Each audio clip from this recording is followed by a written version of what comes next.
call today's special meeting to order. Before I do anything else, since we are conducting a hybrid meeting, I'll ask the members of the council who are appearing remotely to identify themselves. Let's go in order of chair. So Adrian. Hi, Adrian Gill, District 1. Carrie. Carrie Brown, District 3. Sal. Sal Alfano, District 2. Palin. Helen Cohn, District 2. And you could barely hear you, so try to work on that. And Ben. Ben Doyle, District 1. Okay, thank you. I'll go briefly through meeting logistics. Anyone joining remotely, I would ask you to change your name display to your first and last name so we know who we're talking to. Similarly, if you're called upon to speak, we would ask you to state your name and where you live. We would ask all members of the public to keep their comments to 3 minutes and to keep them germane to the topic at hand. Anyone who wishes to speak to the council must be called on by the mayor. And that's about it. Does anyone have any objection to approving the agenda as it's been circulated? Okay, we will deem the agenda approved. First item is general business and appearances. This is an opportunity for any member of the public to address the council on any topic that is not on today's agenda. And as with other portions of the agenda, comments and questions are limited to 3 minutes. Is there anyone who wishes to be heard? Steve.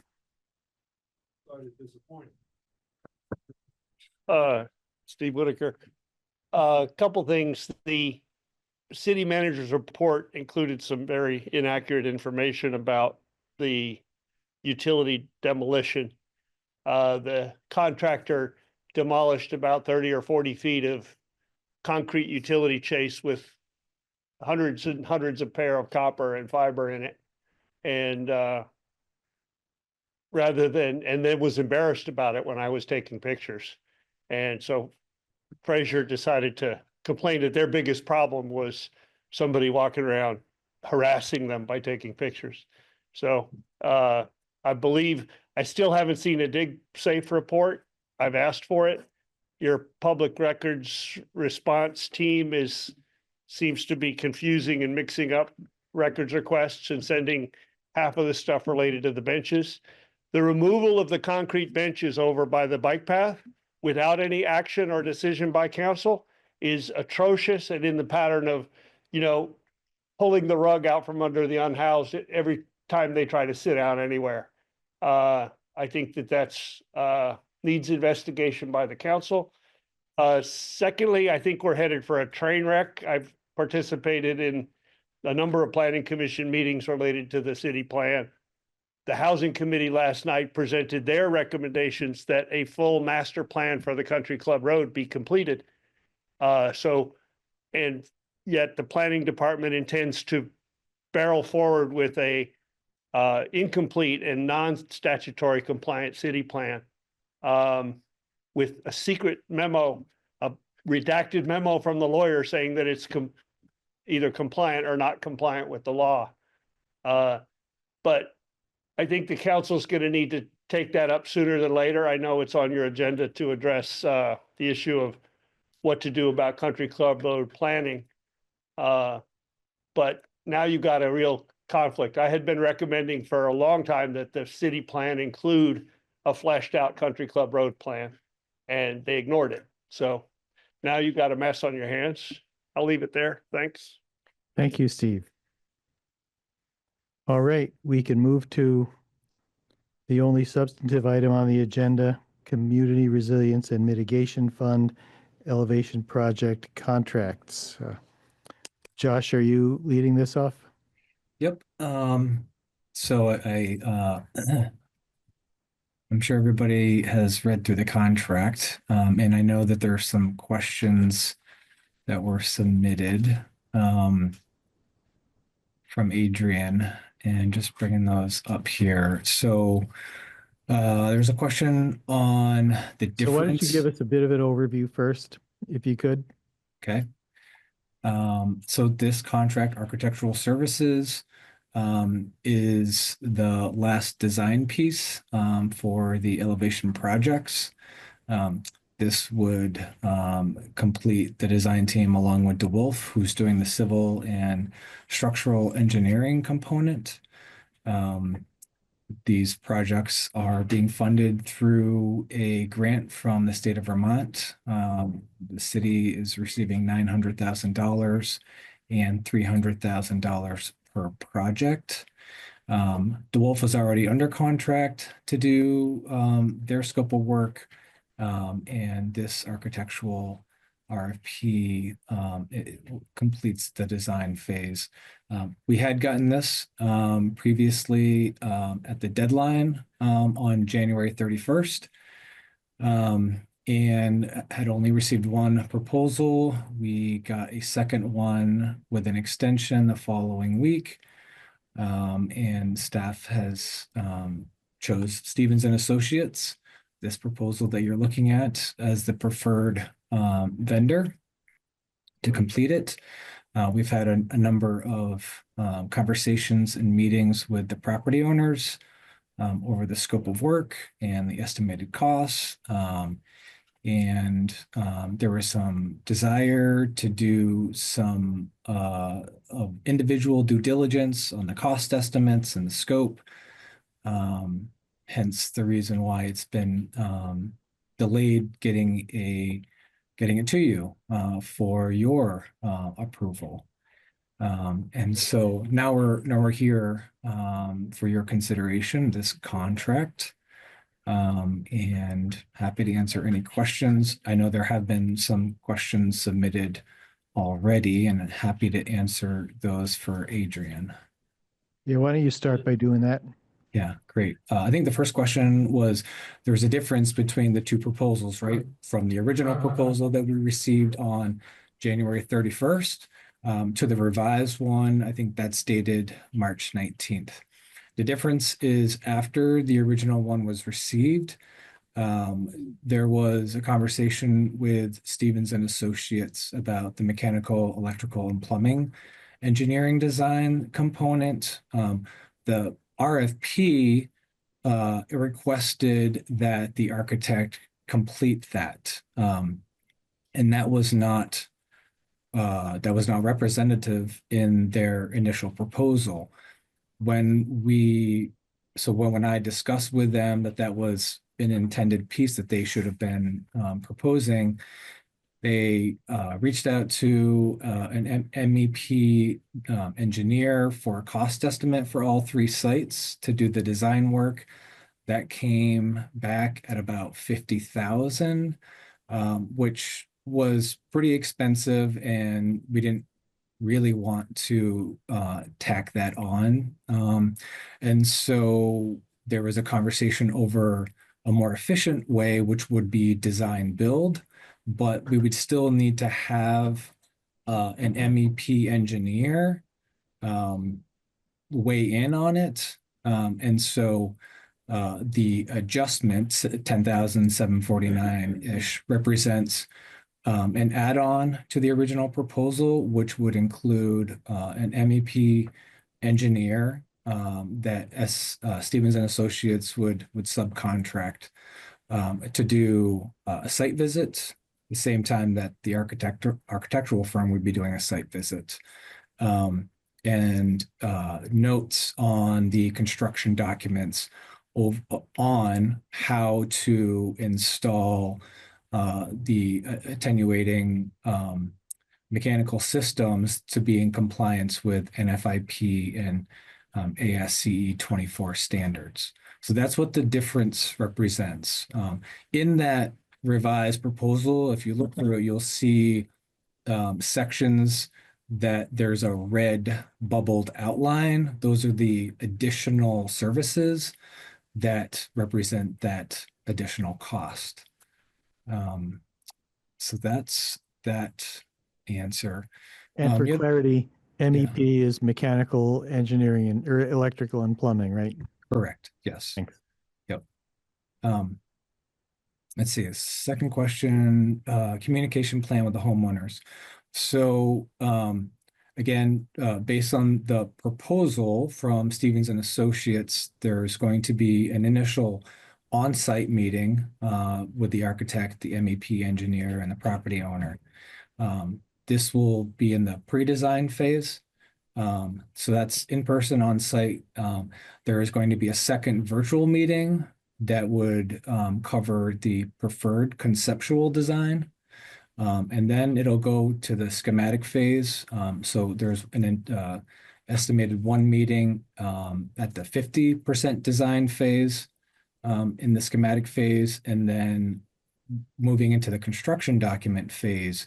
There is a projected one meeting at the 50% design phase, and then a second meeting once the design gets to 90%. So if there are other meetings desired for any other reason, that would be an additional time and material for the architect. Thanks. The third question then is, when will the elevation company be secured for the fall home elevation? And I sent, a memo the other day regarding this and highlighted the fact that we haven't gotten any proposals yet from that sort of quick RFP that we put out to Rogers and Messier's. And I followed up with both of them last week and again this week and spoke with Jim Rogers this morning. Those two slots are still available in September. And so I guess, this is what the challenge is. Some elevation companies do more than just elevate structures, right?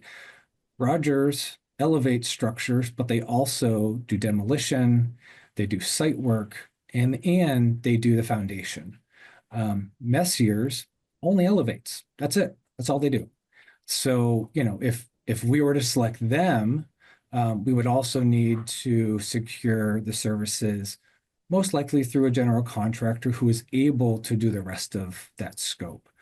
And so I think, as I mentioned in that memo the other day, a real challenge to secure a company because of our procurement policy, and mention maybe sole source contract with Rogers to do that.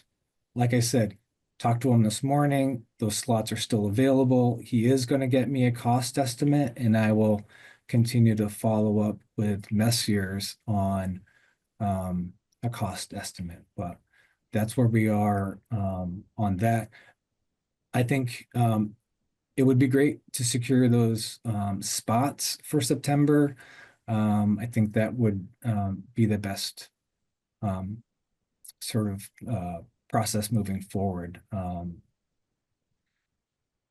And let's see. So next question, supplemental services in the contract. Looking at that list of supplemental services, of the 16 services, the only services that I'm aware that are going to be needed are civil and structural engineering, which are already under contract with DeWolf to take care of. I don't see any other service here that is a requirement of the elevation project. So yeah, I don't see anything here that's going to be needed to complete the project. And again, so this the last question was project was supposed to start in March. The proposal has a 12-week design phase in it, and so that would be the duration of their work. So it's 12 weeks from around the time when a contract is executed. So that would not delay the fall work. No, no, these designs should be completed. I mean, it's April now. These designs should be completed by July. Okay, council members, anyone have any other questions? Yeah, if that's okay, Jack, I have a question. Sure. Ben Doyle. Josh, thanks for your work on this. I'm wondering if you could speak a little bit more about the kind of kickoff meeting and the opportunity to, there's the elevation project, but then there's also an overall kind of other components of this project for people who need to renovate their homes or adjust their home to the elevation project. And so I'm wondering, can you describe the way in which there'll be an opportunity for communication to look at the whole comprehensive project and then the elevation project within that context to make sure that the two are kind of lined up and that there's an opportunity for communication there? Yeah, sure. Well, so obviously the elevation project, that timeline is 2 to 4 months, based on estimates given to me by the elevation companies, right? So conceivably September, October, November to December could be the time frame where the structure has been lowered onto the new structure. General contractor has completed extending all of the service lines into the structure to where they will terminate on the first floor. And then in essence, the elevation project is complete once the site work is done. So the interior finish work can begin. So I think conversations over who is going to be doing that would be responsible, the responsibility of the property owner. Those are not eligible expenses under this program. And whether or not property owners want to include those additional services to be provided at their own expense in a larger general contractor RFP. We can completely, we can consider that. Whether or not property owners want to do that, they might favor somebody else to do all of the finish work on the interior. Their skill sets might be different than a general contractor who's building exterior stairs and handrails and landings and utility closets. But I think there's, we can have that conversation over how do we best create an efficient process for that finished work to start. Thanks, Josh. I think what I'm really trying to ask here is just thinking, it's obviously going to be a large construction project with a lot of moving pieces, and the elevation project is, funded through a specific source that can only do the elevation related activities. But just wanting to ensure at the start of the project, right? Not like November, December, but like at the start of the project, that there's the opportunity for conversation with Stevens and Associates and whomever is, managing the project on the other end to think about holistically the project to, because there's going to have to be decisions made, that are pendant but not paid for by the elevation project, right? And so just how I want to make sure that there's the opportunity for that kind of blending to happen and that the elevation project isn't siloed. I understand that there's different funding sources that can only be used for discrete uses, but the communication to ensure that they're integrated well, I think is really critical. Yeah. So hypothetically, so you're suggesting that the people installing the kitchen cabinets and countertops and laying the flooring down would benefit from being involved in these initial conversations with the architect now. Honestly, I can't say that with certainty. I think it's important for the homeowners to be consulted about what their needs are, right? I mean, maybe they're all set, but if they have other kinds of plans that they're making about their properties that are really dependent on how the elevation plays out. I think it's just important to have clarity around that and provide them the opportunity to have a conversation with Stevenson Associates, to again, just to make sure that everything's copacetic, I guess.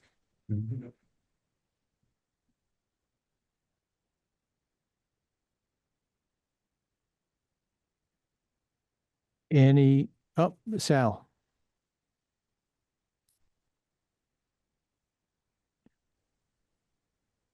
It just Don's question made me think, I've actually elevated a couple houses in my day, and they were existing homes, and often the homeowner has wanted to change something for 20 years, and now is the chance. It's the kind of thing that might come up. So it seems to make sense to me to at least encourage the homeowners as soon as possible to find a contractor who's going to execute whatever sort of renovation of the interior after the building's elevated. And if that includes any, actual floor plan changes, that's something that Stevens ought to know about. I think it also, it might be difficult to find somebody. Presumably I don't know whether they've talked to contractors yet. Maybe they're waiting for this contract to be signed, but a lot of contractors are already booked into 26. So it just makes sense to at least encourage them and support them in any way we can to have some communication between the folks who are ultimately going to build out the project and the people who are going to do this elevation. Yeah, I mean, I think, it is important for the architectural firm because they're the ones responsible for identifying where the building systems need to be, right? Because they no longer can be in the basement. They're going to have to be on the first floor. And having that conversation with the property owner on where that potential utility closet to house those systems can be is going to be important, and that may that may affect the layout of the first floor for sure.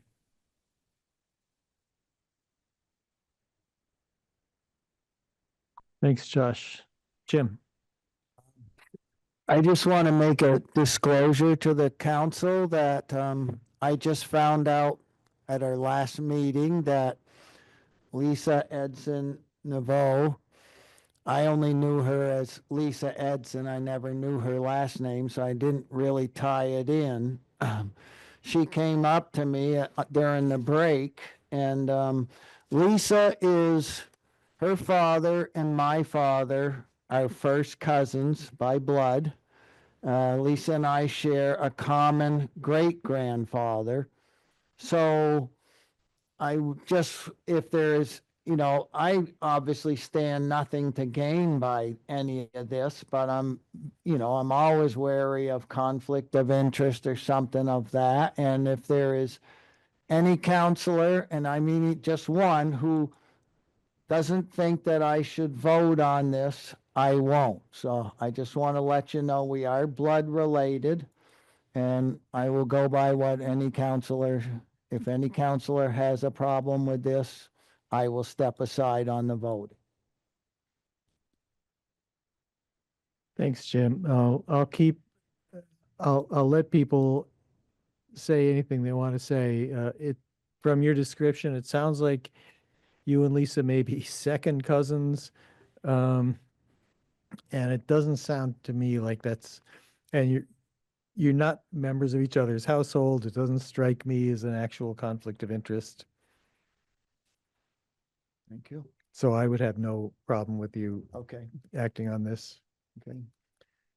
Anything else? Jack, can I ask one more question? And sorry to belabor this point, and this will be my last question, but Josh, I'm hoping I just want to close the loop on this and just ask definitively, will there be an opportunity for the homeowners to bring in their own, whether it's a contractor, their own architect, whomever it is managing the other aspects of the renovation project?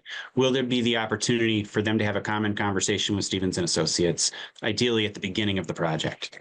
Yeah, absolutely, absolutely. I mean, like I explained though, the intention is to kick off with an on-site meeting with the architect and the MEP engineer. That would be the best opportunity, I think, everybody in person walking the structure, right? To me at least. So I see that as the best opportunity to kick it off. And of course, once this contract is executed, right, they're gonna want to get that into their pipeline to get it done soon. So I guess if that is an intention, then I guess it does behoove the property owners to line up a carpenter or some contractor to do that work. Great. Thanks, Josh. I appreciate it. Yeah. Any other council members have any questions? I want to make sure that every outstanding question is answered.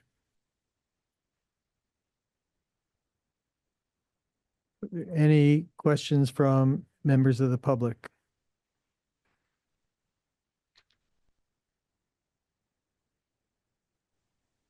Hi, this is Lisa Edsonova. I can't figure out how to raise my hand on here. Okay, that's okay, Lisa. I hear you, so you can go ahead. Okay, terrific. I appreciate that.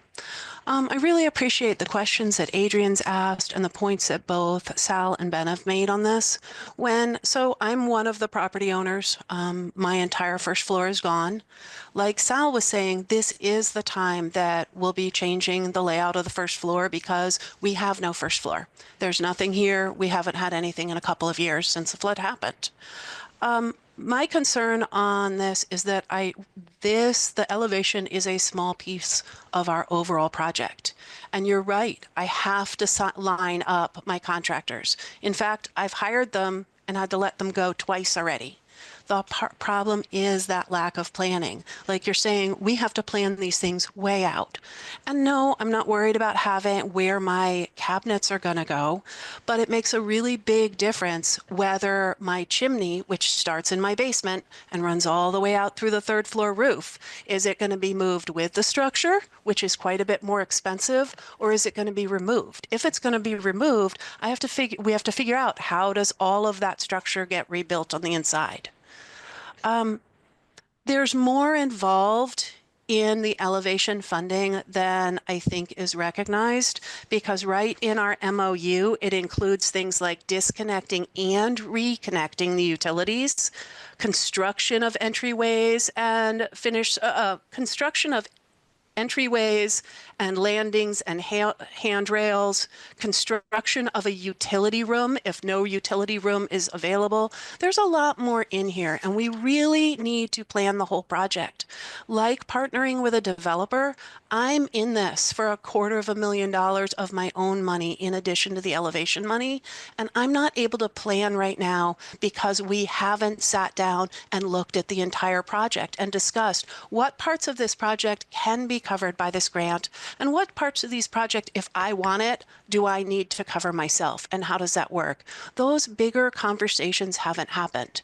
As a homeowner, I'm the homeowner that keeps getting listed as didn't make the decision. The reason I haven't made decisions timely is we haven't been given an opportunity to think about and ask questions on those. As homeowners, we received the 2 RFPs the night before we were asked to make a decision on them. The night before. And this is a decision that is going to impact me by hundreds of thousands of dollars. Once we signed on to this project as homeowners, any dollar that goes over $300,000, I'm on the hook for. And if I back out for any reason, if this isn't working, if I'm not pleased with the direction, if I'm not happy with the direction this project goes, I have to pay every cent of that back from the very beginning. I have a huge amount in the game here. I want to be part of that process, and I need to be, because ultimately I want a house that my parents can visit and that I want to live in. Now, overall, what we're supposed to be doing with this money is really looking at future development. How do we as Montpelier make the city resilient? How do we have housing available for people? This is one-time funding. This isn't funding that can be used somewhere else for something else. This is to do exactly this. How can we take our housing and make it flood-proof going forward? The money, it's 300,000 that's going towards 3 units for my house. This is going to have huge impact on the city overall. It's 3 more units. When have you heard of the city getting a unit for $100,000 a unit? This is a big deal. I have a lot of skin in the game. I would really like to be part of this. And it's really concerning to me right now that we as homeowners haven't been fully included in this, and we really need to be.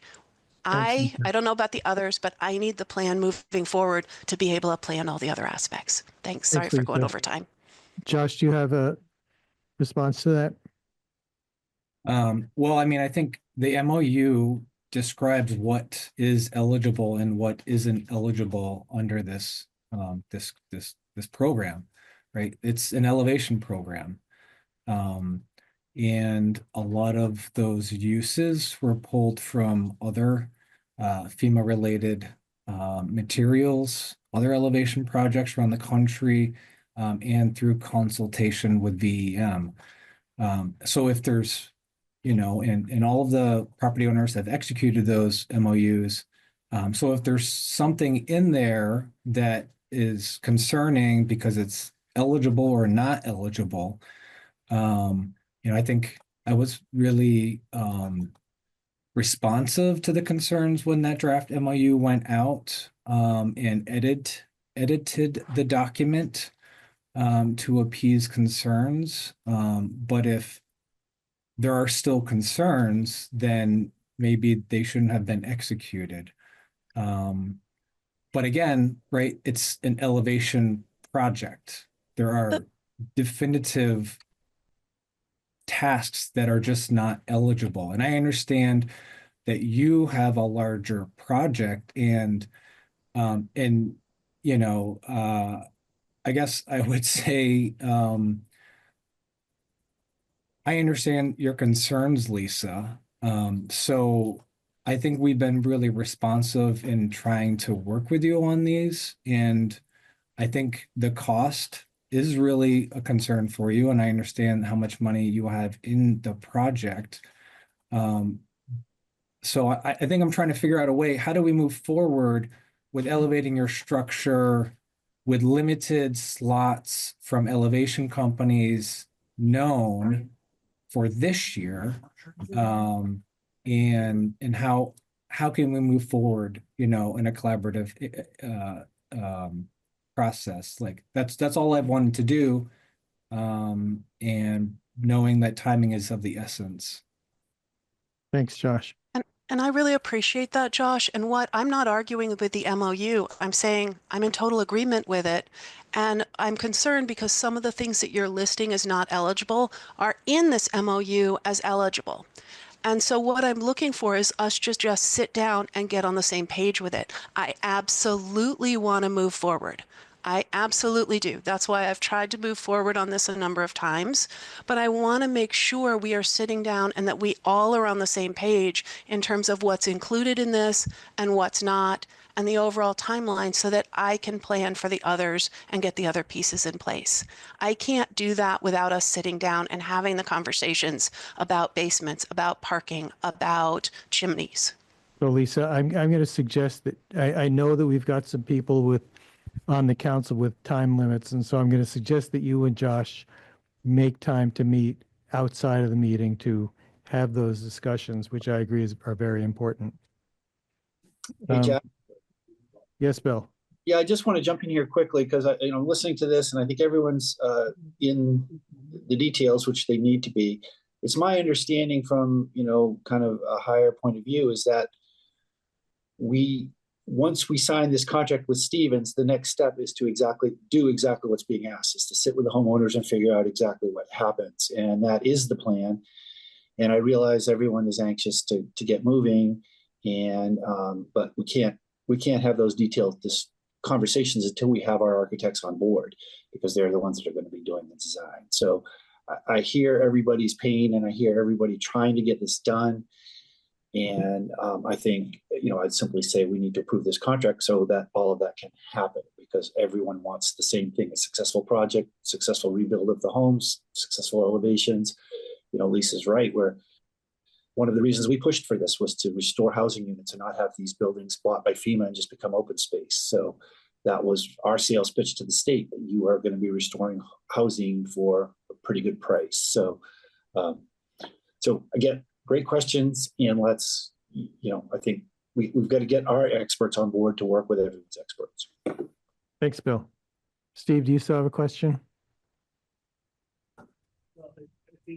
Yeah, Steve Whitaker. It sounds as if this cover sheet for the topic was not updated for today's meeting. So at that point, one of the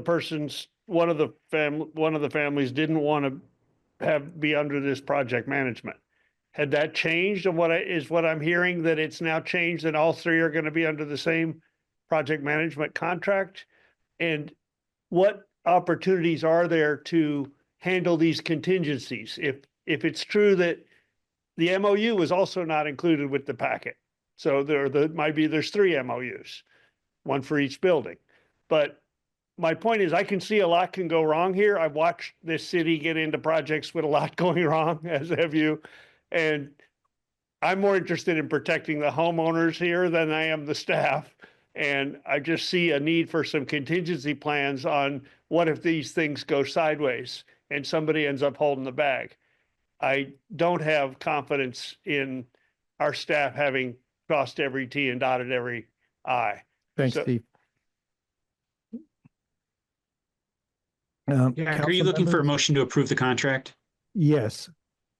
I make a motion that we approve the contract with Stevens and Associates. Is there a second? Second. Any discussion? All those in favor signify by saying aye. Aye. Aye. Aye. Any opposed? And Bill, just to be clear, since it's unanimous, we don't need a roll call, is that right? Correct. All right, Correct. the contract is approved. The motion is approved. Anyone want to make a council report today? I'm guessing no. I'll just say, I just want to mention that, somebody who was quite involved with the city, I saw his obituary today, Barney Bloom. Oh, Barney Bloom did a lot for the city, and I just want to acknowledge that. that's sad news. I hadn't seen that. Yeah, It's served just this, in the paper today. served the city for many, many years. Yes, he did, and he was well respected and liked. Very, very interesting guy. I Yeah. had a lot of great conversations with him. And